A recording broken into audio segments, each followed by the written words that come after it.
Unity of Houston is an inclusive church where we seek to understand and live the teachings of Jesus and other spiritual masters. At Unity, we welcome all people from all spiritual paths and every walk of life. We celebrate the diversity of our city and of our world, and we teach love, tolerance, and oneness, seeking to live in harmony with open minds and open hearts. Wherever you are in your spiritual path, you are always welcome at Unity. Join us and discover that the life of your dreams is already within you. Oh, do we need a little joy nowadays or what? Yeah, so it's a tough time in many ways. And we're starting a new series today for the Sundays in December, and we're calling it Peace on Earth, Goodwill to Men.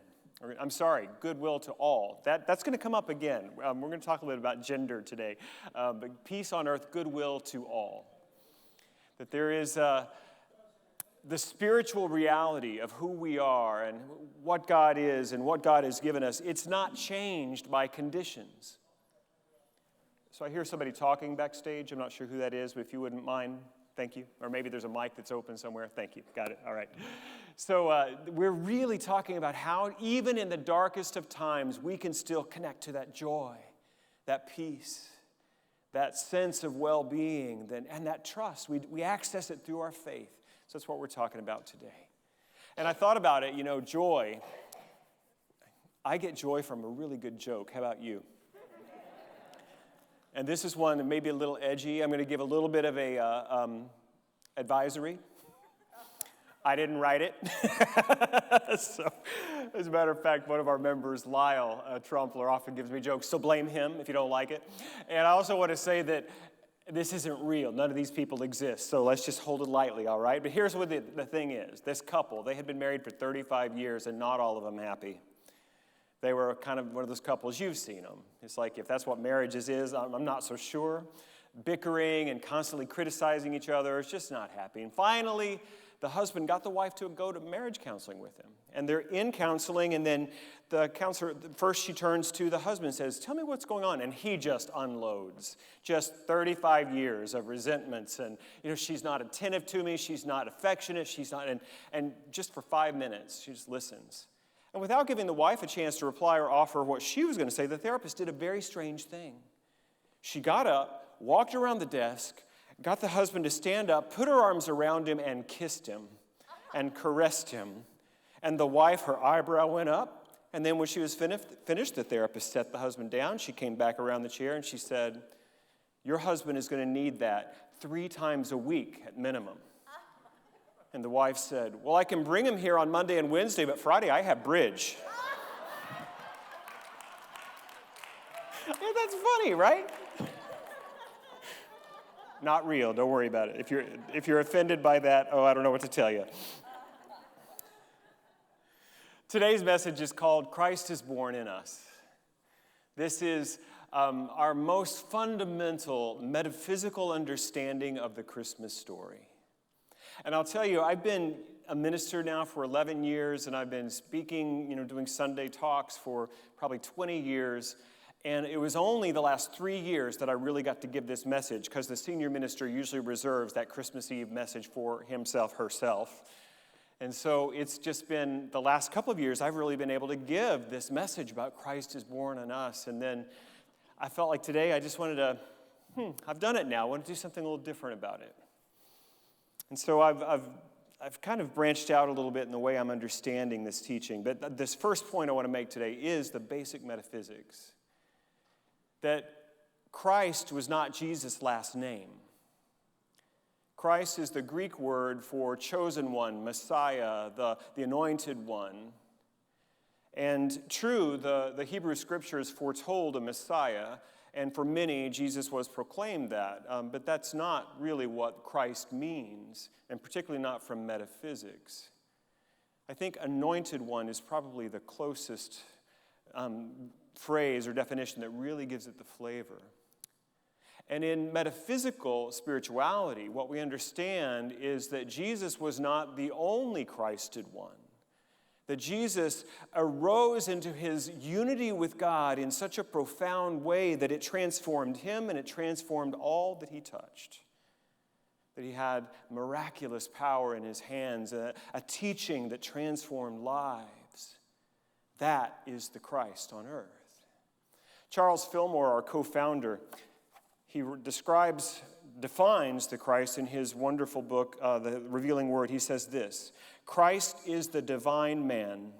Jesus is the name that represents an individual expression of the Christ idea. Christ existed long before Jesus. It was the Christ mind in Jesus that exclaimed, "And now, Father, glorify thou me with thine own self, with the glory which I had with thee before the world was." John 17:5. And Fillmore concludes by saying, Christ abides in each person as his or her potential perfection. And so as we're celebrating the birth of Christ this Christmas, let's celebrate the birth of Jesus, our master teacher and elder brother and way shower. Absolutely, many, many of us have a deep personal relationship with Jesus of Nazareth.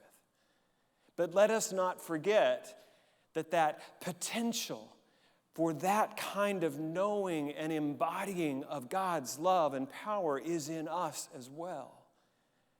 And I don't expect any of us to be walking on water anytime soon. But this message this morning is an invitation for us to go deeper into who God has created us to be.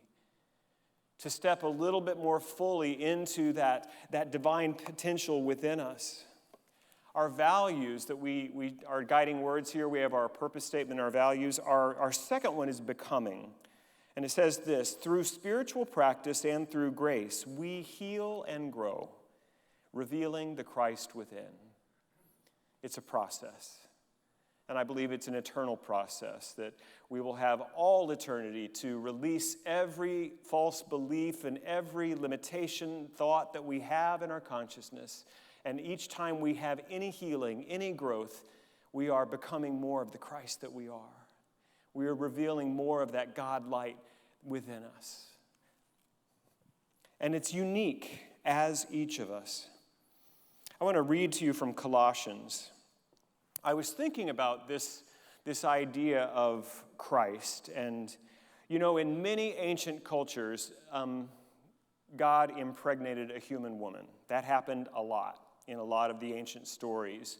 And there were the result of these pairings were demigods. They were people that were half God, half human. But the Christian story, the Jesus story, is different. Jesus was not half God, half human. Jesus was fully God, fully human. And there's a passage in Colossians that I love, and it speaks to this. Now, I have decided to, as I mentioned, guess what? I didn't copy it into my thing. 1 second. Oh, I know where it is. You see, sometimes we're just in the flow so much. Here it is. It was in my Word document. I love technology.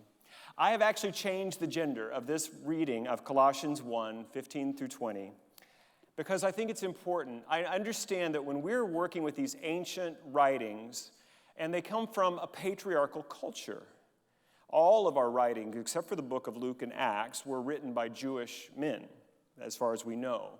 And in that culture, it is the men who hold the power and set the rules. And so there are very few and no absolute, you can see that references to divine feminine. It's just not in the ancient scriptures. And so a lot of people who have come into a great awareness of our wholeness in modern spirituality, like, why are we even reading the Bible anymore? Especially for women, it's like, I'm not there. There's no representation of the divine feminine. And now there is, if we read into it, if we can see in the deeper meaning, the El Shaddai is a feminine presence, the Shekinah glory is a feminine presence of the divine. But my approach has always been, I don't want to throw the baby out with the bathwater, This is centuries of wisdom and insight and healing and divinely inspired teaching. And I'm okay with not, I don't need to rewrite all the gendered pronouns in the Bible. And today I'm going to, because I don't want anyone to feel left out. What I'm talking about is not Jesus Christ, but the Christ, okay? I'm giving a lot of disclaimers before I do stuff today. I don't know. I trust that you're with me, right? Okay. This is Colossians 1. And I've changed all of the him, he, and his to Christ. Christ is the image of the invisible God, the firstborn of all creation. For by Christ all things were created in heaven and earth, visible and invisible, whether thrones or dominions or rulers or authorities, all things were created through Christ and for Christ. And Christ is before all things, and in Christ all things hold together. And Christ is the head of the body, the church. Christ, the beginning, the firstborn from the dead, that in everything Christ might be preeminent. The fullness of God. In Christ, the fullness of God was pleased to dwell, and through Christ to reconcile Christ's self all things, whether on earth or in heaven, by making peace through the cross. There's a lot in there. The power of God, the presence of God, the intelligence of God was so vast and powerful, and it had within it this need to express itself into form. This need to be more than just an idea in the eternal mind of God. It needed to express into planets and galaxies and people and whales and trees and butterflies. It must give itself form of its own divinity. And this is the Christ path, the incarnate reality of divine mind into form, that which we can see and name and experience. This is the Christ path. And each of us is a part of that just love of God that must give itself into form. Ernest Holmes defined love as this. Love is God's givingness of its own being into creation. And so we are here to experience the fullness of God in human experience. And what we've done is that we have cut it off.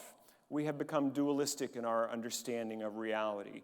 We've said everything here is fallen, is human, is earthly, is material, and spiritual is, with the angels singing, it's in heaven on high, and there's no spot or blemish upon it.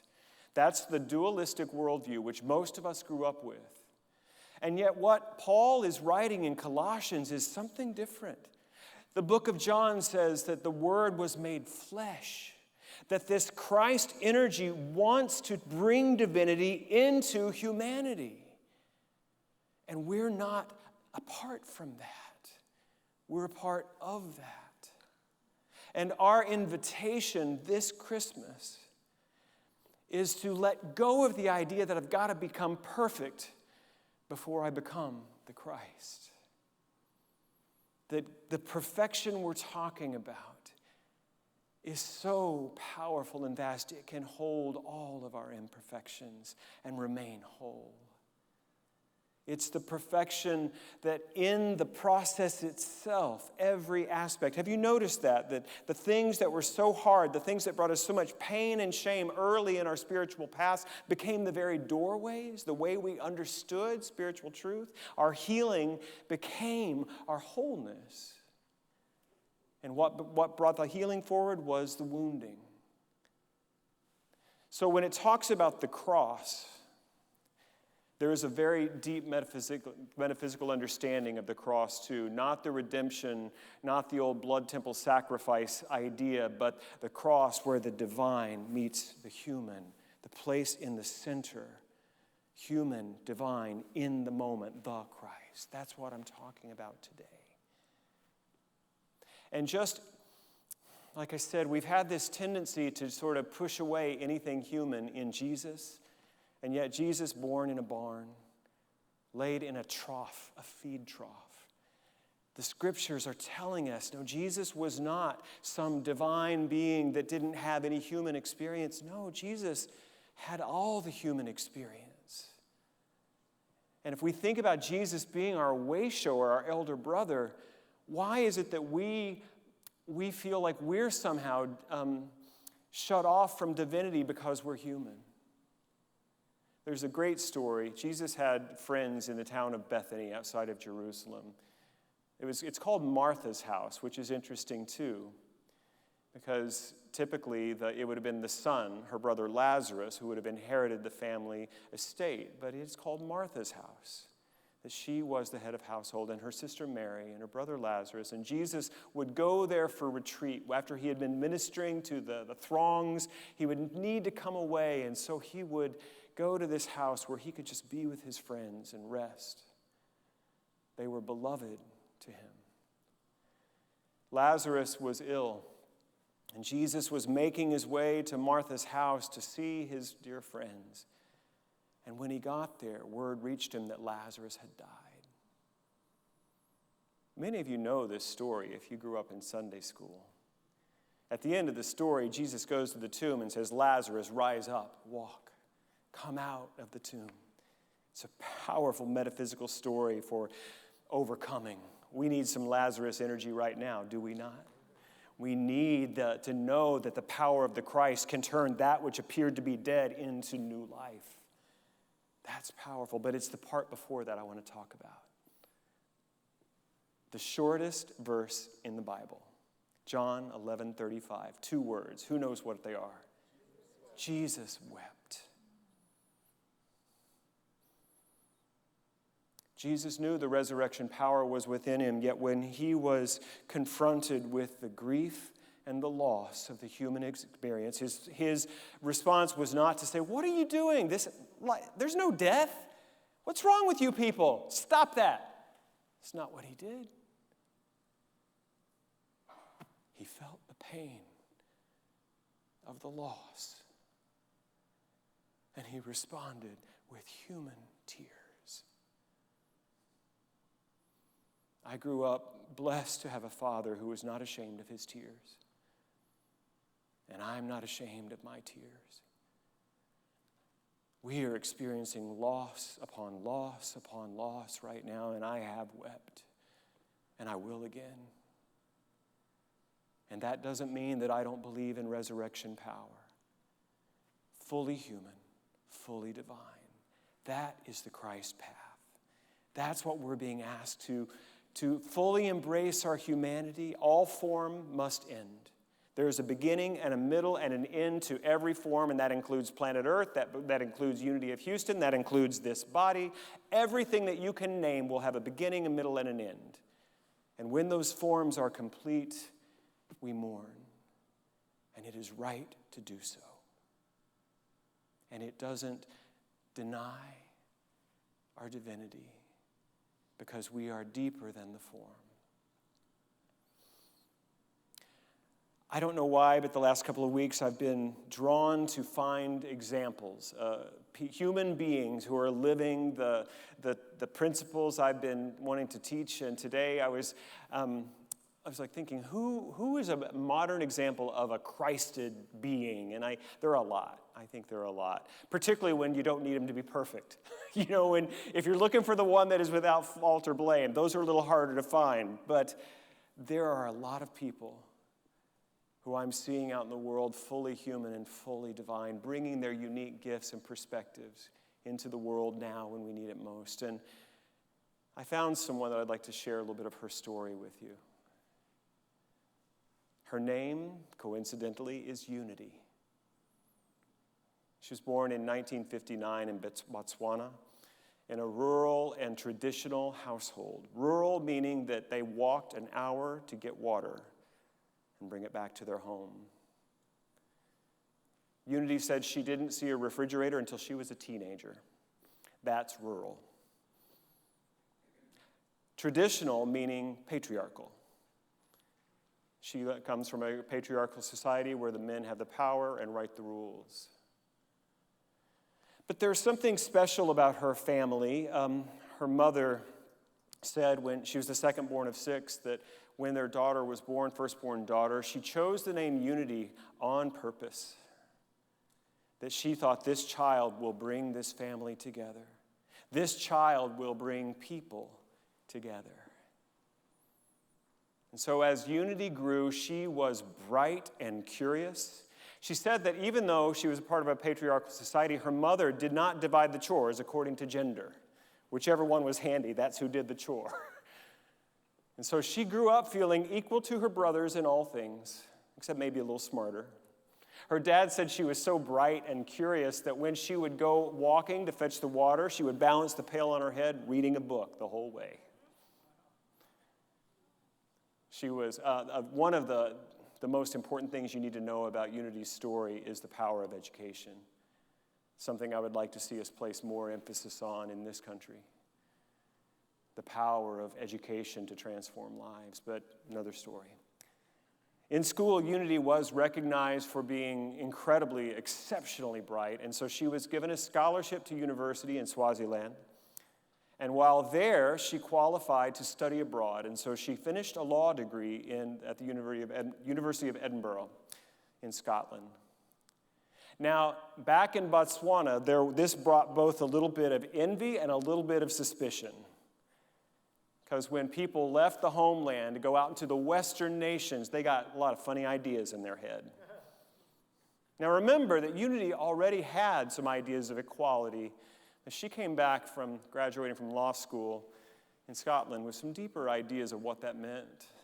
And so she began to practice law, and she was drawn to the cases, particularly those by women who were oppressed by the system. She married an American named Peter, what is the last name? Dow, that's her last name, Peter Dow, who was there working with the Peace Corps. And they had 3 children together. And there is a law in Botswana that says that if a woman marries a non-citizen, then her children do not become citizens by birth. Now, if she's unmarried, her children, she's able to convey her citizenship. But if it's a non-Botswanan man that is married, then those children cannot, they're nationless. And she was not the only one who experienced this. There were a lot of women. It means that they were not allowed a lot of the privileges. Botswana is really considered an African success story in many ways, with education, with progress. And she wanted to fight for her children, and she was not the only one. There was a women's rights group that asked her if she would be one of the plaintiffs in the case, and they argued it to the highest courts to change the Constitution that women should be able to convey citizenship to their children just as men. She was fighting her government. She went back to visit her mom, and her mom said, I don't know that I like this. She said she had been hearing about people who were fighting the government in other countries in Africa, and many of them were killed. She said, I don't like you fighting our government. And Unity said to her mom, she said, your country does not view me as equal to my brothers, and I cannot let it stand. Unity and the other women represented prevailed. She changed the constitution of the nation.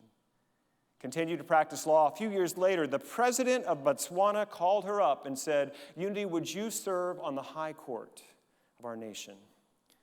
There had never been a woman on the high court of Botswana. There were only a very few black men who had been. There was mostly old white guys who were still on the high court. And she said, I'll think about it. The president called her dad and said, I tried to talk to your daughter into being on the high court, and she says she's going to think about it. Her dad called her up and said, what are you thinking about? This is a great honor and a great opportunity. And Unity said yes. And she became the first woman to ever serve on the high court of Botswana, one of the first few black people to serve in that. And she fought for those oppressed by the system, fought against the unjust laws. Here are a couple of things. She did a lot of things for women's rights. There was an LGBTQ organization that was deemed unconstitutional in Botswana, and she fought for their right to exist and won. The native people, the San people who lived on the Kalahari, they had been forcibly removed from their tribal lands because they had made the part of the Kalahari a game preserve, and she fought for their right to return to the land of their ancestors, and she won. She was finally complete with the work on the Supreme Court, and she realized that people weren't reading her legal briefs, so she started writing novels that presented the same issues, the same problems that she wanted people to change. She lives and is happy and is well, continuing to practice. She now has her own law firm, all women, serving in Botswana. She serves as a culture ambassador to the nation. She travels the world, particularly on International Women's Day events. She's an amazing, Christed being in our world. Now, it's easy to think, well, one last thing, and there's a quote from Unity Dao that I wanted to share with you. She continues to fight for what she feels in her deepest being is right. She says this about herself: I am not an aggressive person, but I am persistent.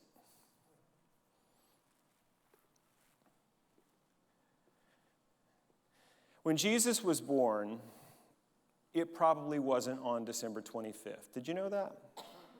That was a date chosen by the Roman Church some years later to coincide with the Roman festival of Saturnalia.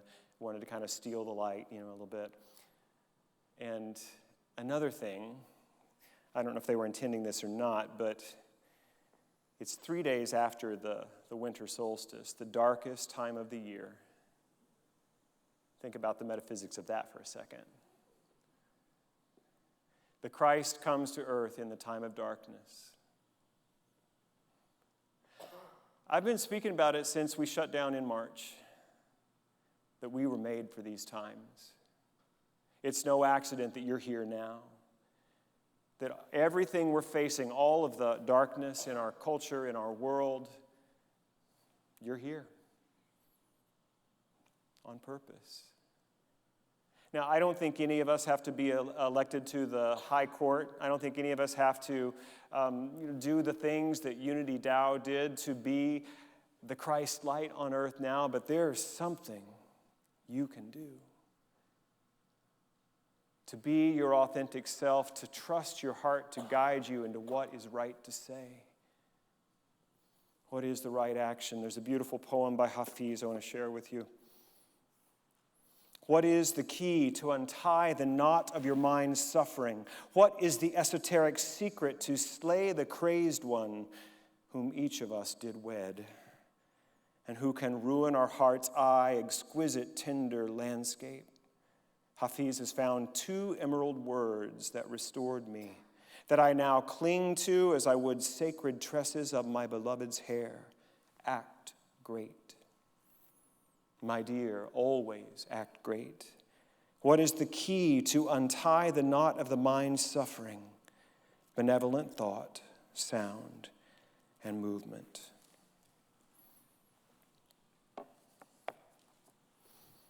There's a lot of darkness right now. And there's a lot of light in you, in me, in our new members. We're going to be welcoming. We're not asking you to be perfect. As Jen said in her announcement, we're just asking you to shine. Shine your light. Let your heart guide you on what is yours to say and do. If no one has told you today that they love you and that they see the light in you, I love you and I see your light. Shine, my beloveds. Thank you. Thank you for watching this message today. I'd like to invite you to join us in person here on campus at Unity of Houston for Sunday morning or Wednesday evening services. If you can't be with us here on our campus, you can still join us live on Facebook or on our website, unityhouston.org, Sunday mornings at 11 a.m. Central.